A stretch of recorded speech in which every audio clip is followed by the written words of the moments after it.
जाएगी। पहलगाम कश्मीर की घटना जब जब गाई जाएगी, आँख में आंसू आएंगे जब याद तुम्हारी आएगी। आँख में आंसू आएंगे जब याद तुम्हारी आएगी। हो हो हो हो हो हो।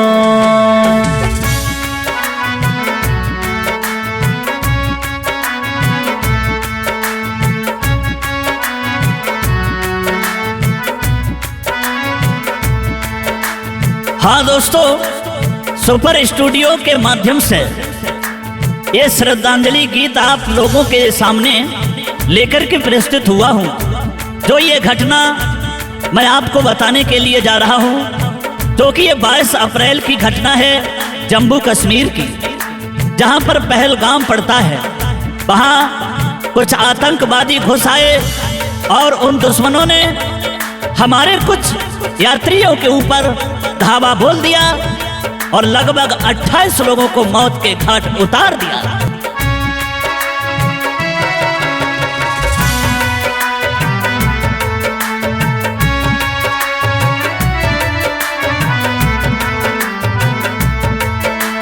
पहलगाम कश्मीर की घटना जब जब गाई जाएगी, पहलगाम कश्मीर की घटना जब जब गाई जाएगी, आँख में आंसू आएंगे जब याद तुम्हारी आएगी। आँख में आंसू आएंगे जब याद तुम्हारी आएगी। हो हो हो हो हो हो।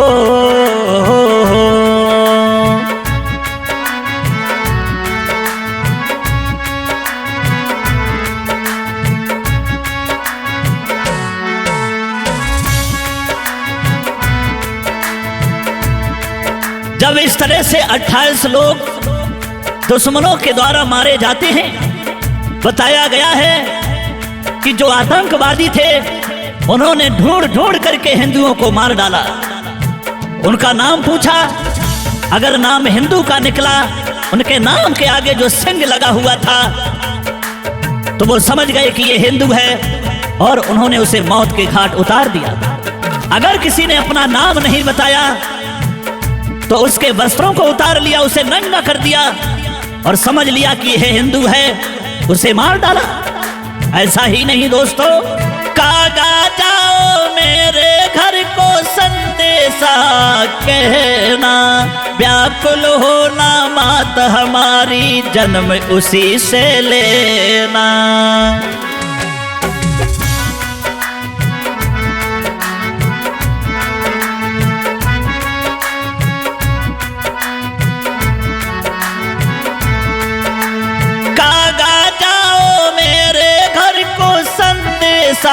कहना, व्याकुल होना मात हमारी जन्म उसी से लेना। तेरी जैसी मैया नमो को 7 जन्म मिल पाएगी। तेरी जैसी मैया नमो को 7 जन्म मिल पाएगी। आँख में आंसू आएंगे जब याद तुम्हारी आएगी। आँख में आंसू आएंगे जब याद तुम्हारी आएगी। हो हो हो हो हो हो।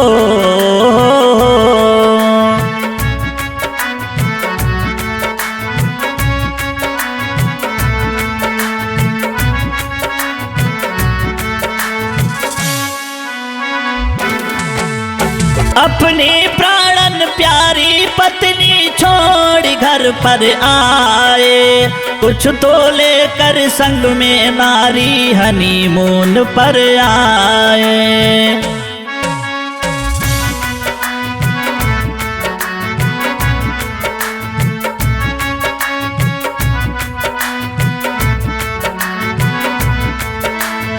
अपनी प्राणन प्यारी पत्नी छोड़ घर पर आए, कुछ तो लेकर संग में नारी हनीमून पर आए।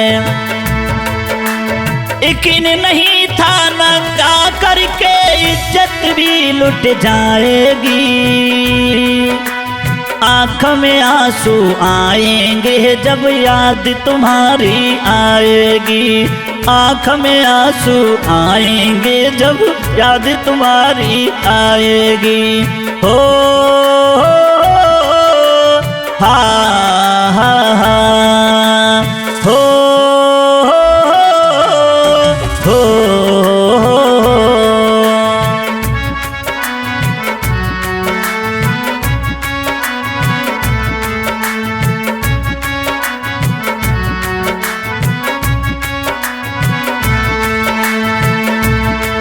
कहते हैं किसी बेटी का पिता जब शहीद हुआ तो जानते हो उस बेटी के दिल पर क्या गुजरती है दोस्तों। बेटी जो है अपने पिता की लाश पर जाकर के रोदन जब करती है तो देखने वालों का कलेजा फट जाता है। देख लाश अपने बाबुल की बेटी रुदन मचावे, कौन बचा मेरा दुनिया में शादी कौन रचावे।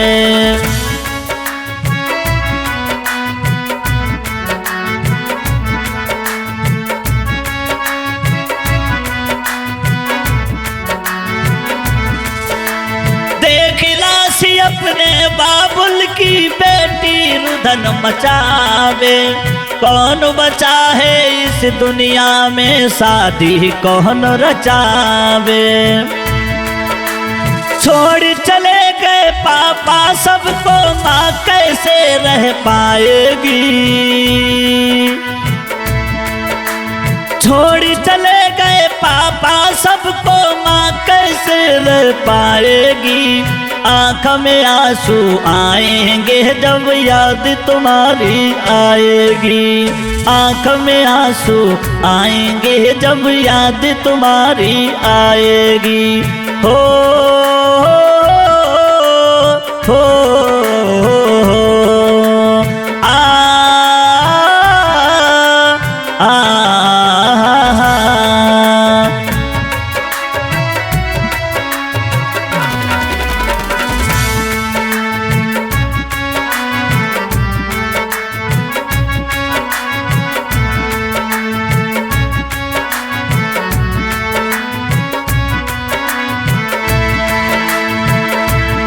बेटी जब अपने पिता के शव पर रोती है दोस्तों, साथ ही साथ हमें मोदी सरकार यानी बीजेपी सरकार से कहना है, जो हिंदुस्तान की सरकार है, हमारे हिंदुस्तान के राजा माननीय प्रधानमंत्री मोदी जी हैं, उनसे मैं एक सवाल करूंगा, शायद हमारी बात उन तक पहुंच सके इस गीत के माध्यम से।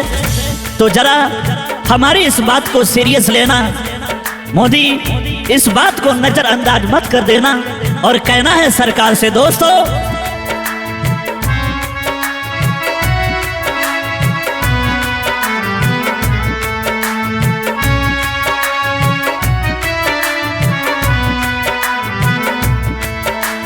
अमित शाह कहते कश्मीर में आतंकी ना आएंगे, जो हिम्मत कर घुस भी जाएं सीधी गोली खाएंगे।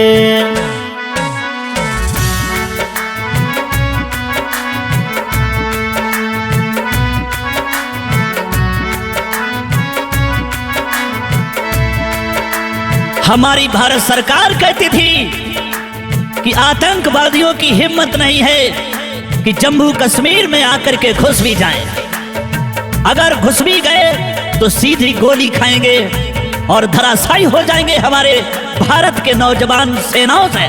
लेकिन दोस्तों मैं उस सरकार से कहना चाहता हूं कि कहां गए वो वादे और कहां गए वो इरादे और कहां 56 इंच का सीना रखने वाले मोदी जी। आपसे एक सवाल है, कहना चाहूंगा जब पुलवामा का कांड हुआ था तो हमारे भारत के 40 नौजवान शहीद हो गए। और आपने उस समय बदला जब लिया था तो बताया जाता है सोशल मीडिया के माध्यम से कि दुश्मन के 400 लोगों को आपने जाकर के वही मार दिया। लेकिन अब क्या करेंगे मोदी जी?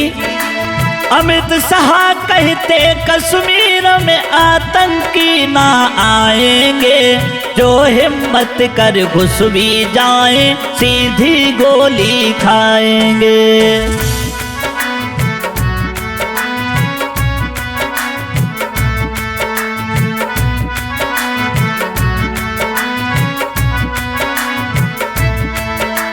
देवेश पूछ रहे बीजेपी से कितने मारी गिराएगी।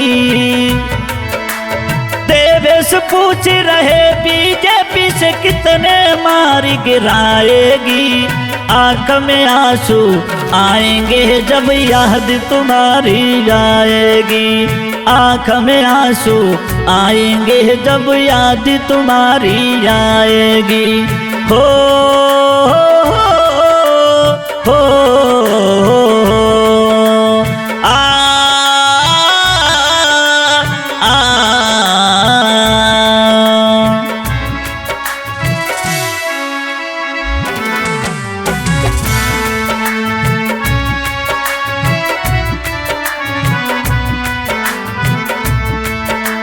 पहलगाम कश्मीर की घटना जब जब गाई जाएगी, आँख में आंसू आ जाएंगे याद तुम्हारी आएगी।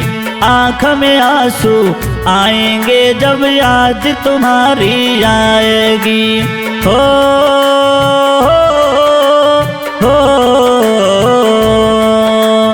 आँख में आंसू आएंगे जब याद तुम्हारी आएगी।